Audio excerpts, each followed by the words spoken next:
وينهون عن المنكر، فمن حق أخيك عليك أن تكره مضرته وأن تبادر إلى دفعها،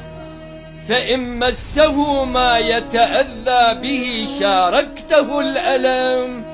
وأحسست معه بالحزن،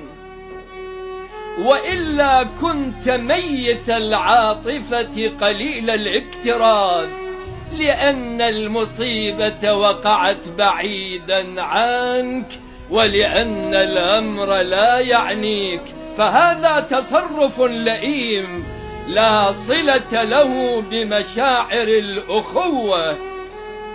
التي تجمع بين نفوس المسلمين، فتجعل الإنسان يتأوه لألم ينزل بأخيه.